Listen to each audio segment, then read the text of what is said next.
자, 눈 소식을 전하다 보니까 이제 첫 번째 코너 들어가야 되겠네요. 자, 뉴스픽으로 시작합니다. 더공감 여성정치연구소의 송문희 박사님 안녕하세요. 네, 안녕하세요. 네, 전혜연 사평론가 안녕하십니까? 네, 안녕하세요. 자, 오늘 첫 번째 뉴스는 이제 박범계 신임 법무부 장관의 임기가 이제 오늘 마침 시작이 되니까 이 얘기로 시작을 해보죠.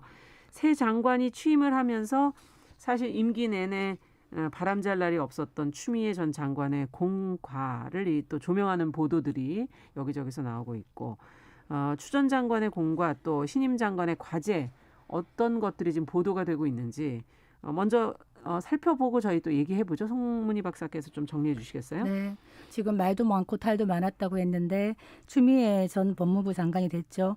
취임하고 1년 1개월 만에 물러났습니다. 그리고 문재인 대통령이 27일 날 박범계 법무부 장관에 대한 임명안을 제거해서 오늘부터 새로운 박 장관의 임기가 시작이 됩니다. 추미애 법무부 장관의 공과를 대한 이야기가 많은데 스스로 공을 얘기한 부분을 한번 얘기해 보겠습니다.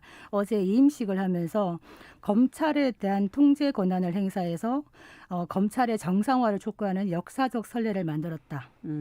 이렇게 얘기를 했고 네. 이 사문화됐던 법무부 장관의 검찰에 대한 민주적 통제 권한을 행사해서 검찰의 정상화를 촉구하는 분명하고도 불가역적인 역사의 선례를 만들어냈다. 이렇게 스스로 얘기를 했습니다. 네. 아마 추미애 장관 시절에 공이라고 할 수 있다는 거는 일단 검경 수사권 조정 부분을 일단락지었다. 예. 그리고 검찰 개혁의 상징으로 지금 얘기하고 있는 공수처를 어쨌든 출범을 시켰는데 견인차 역할을 했다. 네. 또 하나는 그 텔레그램 멤버음방 사건에 대한 대응 그리고 대체 복무제 도입.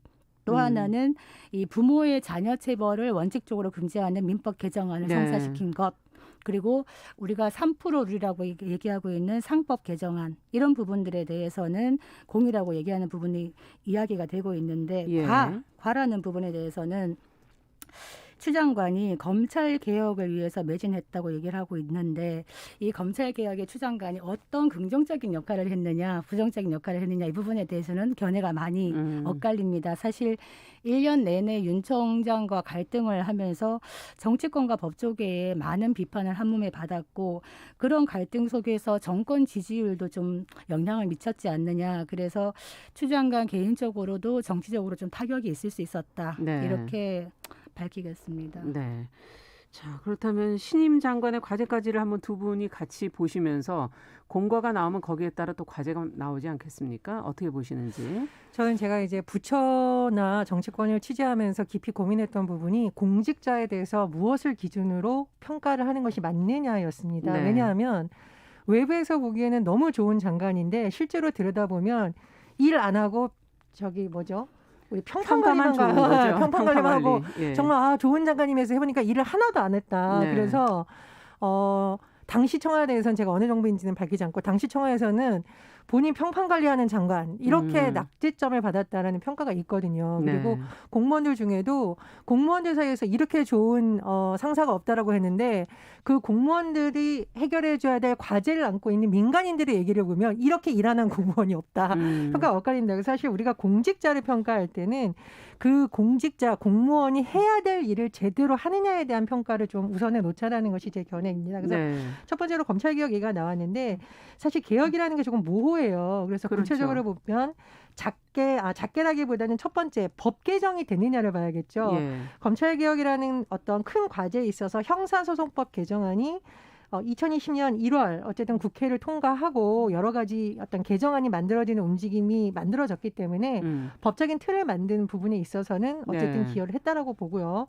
두 번째 말씀해 주셨듯이 굉장히 논란이 많았습니다만 어쨌든 공수처가 출범을 했고요. 공수처장이 임명이 됐습니다. 그래서 우려가 있습니다만 공수처를 출범시켰다라는 것은 예전 정부에서부터 하율하던 과제를 어쨌든 한 발 디딘 것으로 볼 수 있습니다. 그리고 세 번째로 법무부 장관으로서 법무부를 잘 통치했느냐를 볼 때 저는 인사를 꼭 보거든요. 인사는 곧 앞으로 이 조직에서 무엇을 중시하겠다라는 하나의 상징이라고 제가 강조를 하는데 여성 검사들을 법무부의 주요 부서에 배치를 한다던가 최초로 어떤 분야에서 여성 검사들을 발탁하는 노력은 저는 굉장히 높이 평가를 합니다. 왜냐하면 여성 검사들이라던가 법무부 내 여성 직원들이 사실 그동안 그 내부에서 굉장히 어려움이 많았다라는 내부 실태 조사 결과가 나온 적이 있어요. 그러니까 여성이라는 이유 자체로 조직에서 소외되거나 인사에서 제대로 평가를 못 받냐는 불안감을 그대로 좀 덜어줬다라는 점은 긍정 평가를 합니다. 네, 그래서 조금 아쉬운 점은 당대표 출신의 장관이다 보니 네. 국회하고 소통을 할 때 다소 거친 표현으로 야당의 반발을 사거나 좀 야당 의원들을 무시하는 듯한 논란은 본인이 노력하면 피해갈 수 있는 부분이었었기 때문에 네. 그런 부분 조금 아쉽고요. 아쉽다. 예. 두 번째로 코로나19 방역과 관련해서 서울 동부구치소에서 발생했던 집단 감염 문제는 사실 추장관도 사과를 했습니다만 매우 아쉬운 부분입니다. 그렇죠. 그래서 박범계 장관이 이제 취임 이후에 첫 일정으로 동부구치소 방문을 하겠다라는 것을 밝힌 바 있습니다. 네. 그래서 아마 박범계 장관이 방역과 관련해서는 뭐 법무부 장관이지만 또 중요한 책임을 맡고 있다라고 보고요. 두 번째로는 검찰 개혁과 관련해서 공수처와 법무부와 검찰과 경찰이 지금 여러 가지 과제를 안고 있는데 네. 좀 첫 번째 과정이 진통이었다고 굳이 좋게 평가를 한다면 두 번째 과정은 그 진통이 나온 결과물이 좀 제대로 낸 결과물, 국민들이 체감할 수 있는 성과를 좀 만들어냈으면 하는 것이 과제라고 봅니다. 네. 저는 지금 동부구치소 사건 얘기를 했는데요. 예. 이 부분에 대해서는 추 장관의 사과가 충분하지 않았다고 봅니다. 이임식에서 이런 얘기를 했거든요. 그 동부구치소 감염 사태에 대해서 매우 뼈아픈 일이다. 그러면서 소중한 교훈으로 삼아야 한다. 이렇게 얘기했는데 다소 좀 이탈적이다. 왜냐하면 이 부분은 교정시설의 담당자였던 법무부가 미리 대비를 했어야 되는 부분인데 제대로 된 사과라고 보기에는 좀 많이 미흡했다. 이런 느낌이 들고요.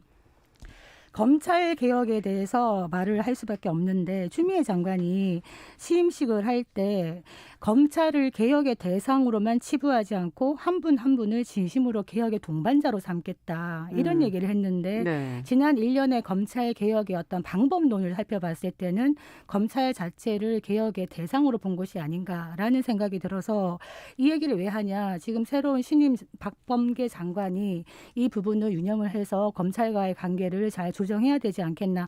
검찰 개혁이라는 시대적 정신을 이끌어내는 과정에서의 방법론이 매우 중요하다.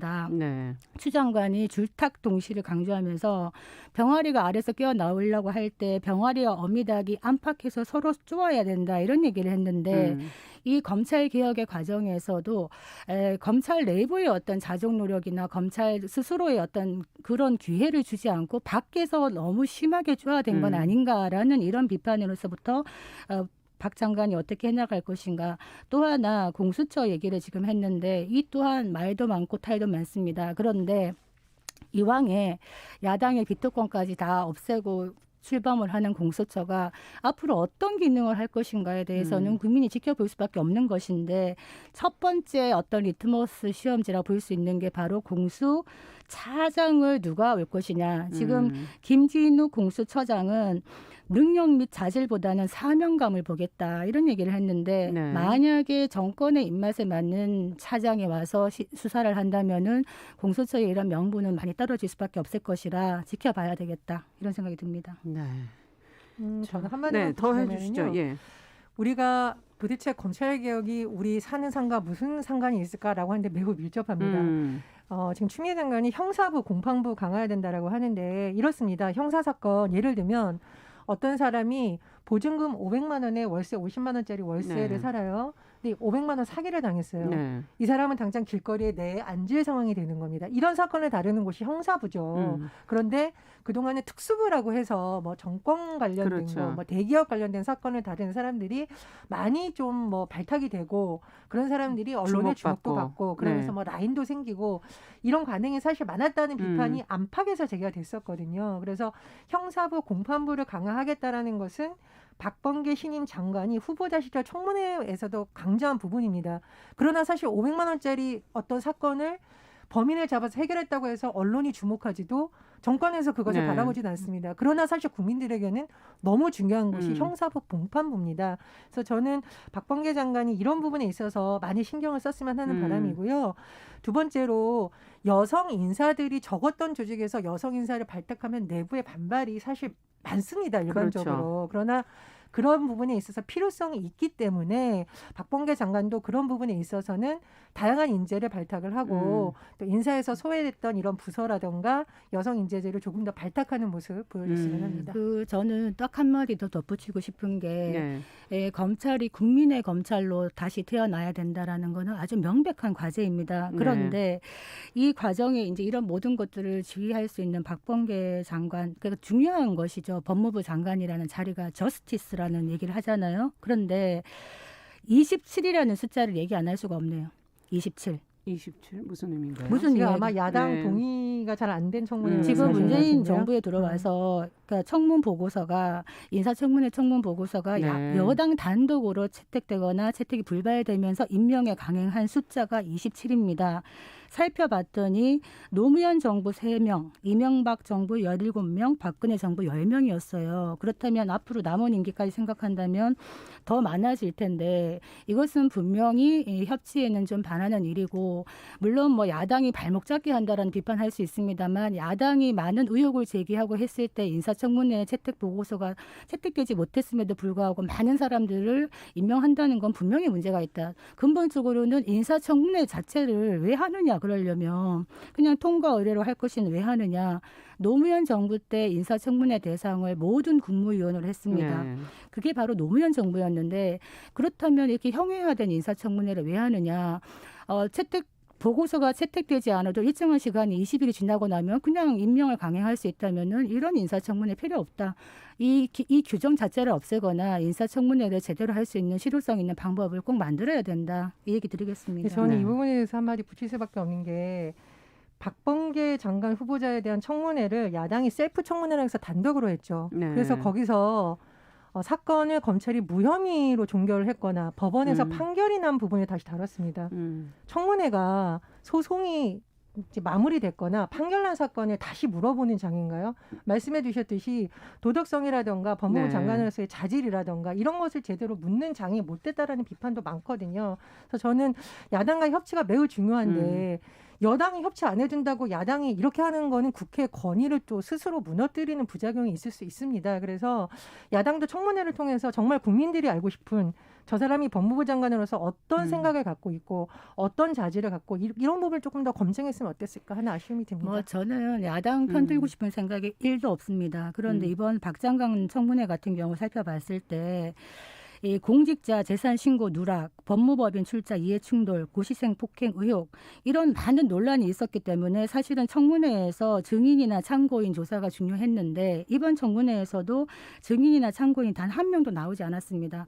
심지어 진보 성향이라고 하는 시민단체인 경실련에서도 이 박 장관의 많은 의혹에 대해서 이거 결격 사유다 해갖고 사퇴를 촉구한 상황이었기 때문에 야당이 셀프 청문회를 할 수밖에 없게 만들어진 이런 과정이 있지 않았나 싶어서 제대로 된 청문회를 하는 것은 매우 중요하다 이 생각이 듭니다. 네. 저도 여당의 편을 들어주고 싶은 마음이 일도 없지만 예. 여당이 이러니까 우리도 이런다 이건 좀 아니죠. 제가 강조하는 것처럼 네. 좀 누가 잘하나는 여기까지. 모습 좀 예, 보셨어요. 저는 지금 당부의 말씀을 좀 더 듣고 싶었는데 지금 앞서 얘기해 주신 검찰개혁의 방법론이라든지 공수처의 기능이라든지 또 앞으로 여성 인사의 발탁의 필요성이라든지 뭐 청문회를 통해서 밝혔던 그런 형사부나 공판부에 대한 강조 이런 것들이 어떻게 현실적으로 이루어지게 될지 조금 더 지켜보도록 하겠습니다. 자, 이제 두 번째 뉴스로 좀 가볼게요. 경찰이 지금 김종철 전 정의당 대표의 성추행에 대한 수사에 들어갔다는 지금 소식이 있는데 피해자가 수사를 원하지 않는다고 했는데 친고죄가 이제 폐지가 된 상황이라 제3자 고발로 수사를 하게 되었습니다.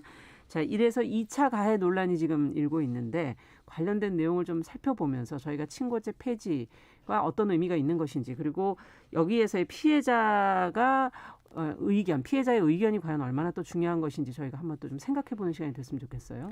일단 고소 고발 용어 조금 헷갈리시는 분들이 있으니까 고소는 보통 피해자가 직접 네. 하거나 피해자의 법률 대리인이 네. 하는 거고 고발은 제3자가 하는 경우죠. 그런데 오랜 기간 이 성범죄는 친고죄 피해자 본인만 할 수 할 수 있었죠. 네. 그런데 친고죄가 2013년에 폐지가 됐습니다. 그 이유는 뭐냐면 네. 본인만이 할 수 있다는 점을 악용하면서 피해자에게 합의를 종용을 하거나 그랬죠. 혹은 피해자들이 이거 자체가 너무 두려워서 신고를 못하는 상황을 악용하는 게 너무 네. 많다. 그리고 예를 들면 성범죄를 누군가가 목격을 했는데 분명히 사건은 발생했는데 피해자가 두려워서 신고를 못하면은 이 사건은 그냥 없는 것처럼 묻히는 그렇죠. 경우가 있었죠. 예. 그러면서 친고죄가 폐지가 된 상황입니다. 자, 이런 상황에서 정의당의 김종철 정의당 대표에 대해서 시민단체 활빈단이라는 곳이 강제추행 혐의로 고발을 했습니다. 네. 자, 지금 경찰이 당이요? 활빈단입니다. 단. 예. 여러 가지 활동을 하고 있는 시민단체예요. 네.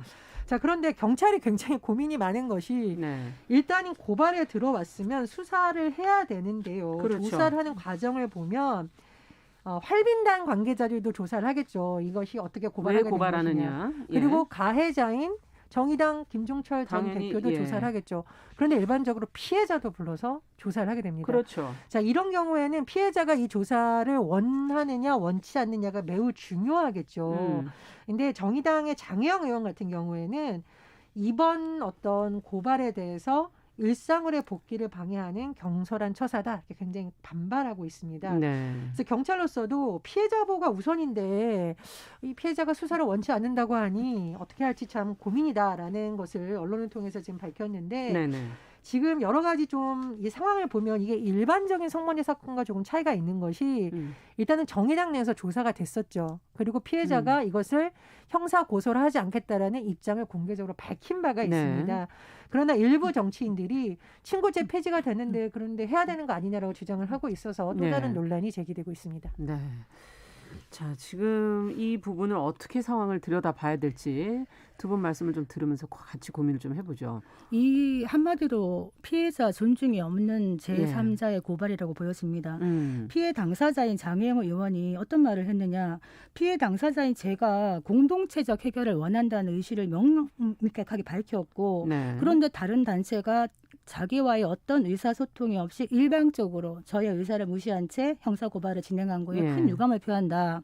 이 부분에 대해서 우리가 늘 이런 사건 대할 때 피해자 중심주의 그렇죠. 그리고 피해자의 관점에서 라고 봤을 때 아까 얘기했던 이런 어떤 형사사법 절차로 갔을 때 피해자가 원치 않게 가서 진술을 해야 되고 또 다른 과정에 피해자를 스스로 올가매는 이런 역할을 할 수가 있는데 피해자가 일상을 회복하는 방법 역시 피해자가 선택할 수 있다.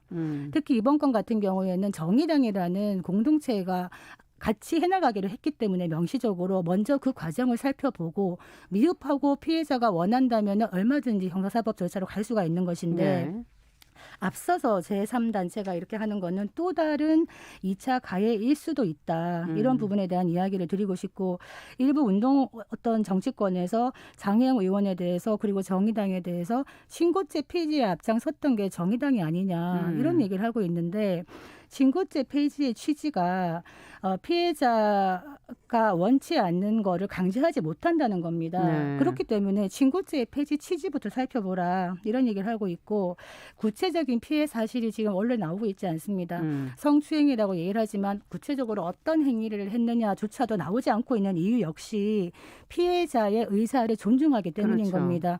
이런 행위가 나왔을 때 밖에서 또 다른 어떤 그 뉴스거리로 소비해버리는 걸 막겠다라는 것이거든요. 그렇기 때문에 이 부분은 피해자의 의사가 제일 먼저 존중이 돼야 된다고 봅니다. 네. 그러니까 이 친고죄 폐지를 근거로 장혜영 의원을 비판하는 일부 정치인 행태를 보면서 저는 참 서글펐던 것이 네. 어떻게 이런 사건까지 정치적 유불리를 따져서 소재로 이용할까라는 참 안타까움이 들었습니다. 이건 사실 정치권 여야가 모두 머리를 맞대고 반성해야 되는 것이고요. 앞으로 이런 일이 없도록 만드는 게 제일 그렇습니다. 중요하죠. 앞으로 이런 일이 없도록 우리가 정치권은 뭘 해야 되는가에 몰두해야 되는데 지금 각 정당이 이거를 정쟁의 소재라고 삼는 걸 보면서 장혜원 의원이 용기를 냈던 이유를 좀 돌아보라고 말해보고 싶거든요. 장혜원 의원이 용기를 냈던 이유는 뭐였나요?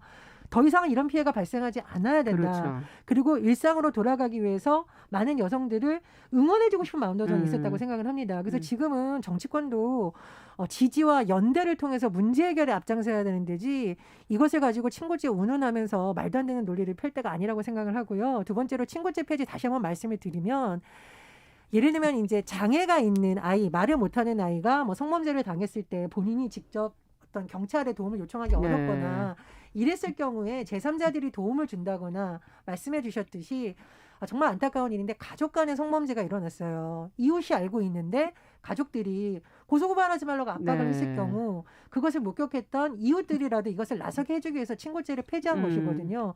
그러니까 이 친고죄에 운운하면서 장혜영 의원을 비판하는 일부 정치인의 행태는 매우 유감스럽다라고 생각을 하고요. 두 번째로 장혜원 의원이 아무리 본인이 스스로 피해자임을 밝혔지만 일상으로 돌아가서 국회 일을 열심히 하고 싶다고 여러 번 밝혔는데도 일부 언론과 일부 정치권이 여전히 이것을 그렇게 못하게 방해하는 것은 아닌가 좀 고민을 해봐야 되는 시점이라고 생각을 합니다. 국회의원이 아니라도요. 우리가 일상에서 이런 성추행이나 이런 사건이 났을 때 우리가 이제 매뉴얼을 가져야 됩니다. 무엇이냐? 또 말하지만 피해자의 의사가 가장 중요하다. 어떤 피해자가 피해를 받았을 때 여러 가지 방법으로 대처할 수 있는데요. 피해자가 이거를 바깥으로 얘기하는 거를 원치 않는 경우도 있습니다.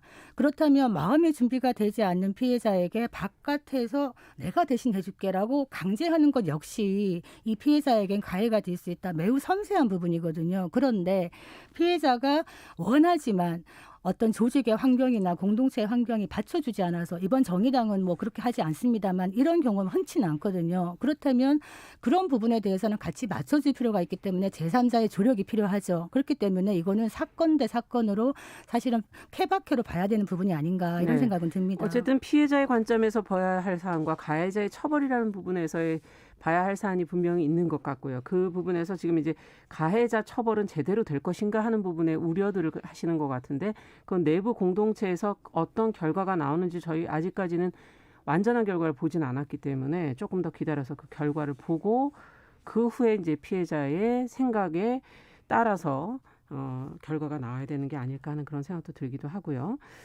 자, 이 부분도 논란이 많았는데 앞으로도 좀 계속 정치권 내에서 이런 성범죄의 재발 방지 대책도 같이 좀 머리 맞대서 결과를 좀 내주셨으면 좋겠습니다.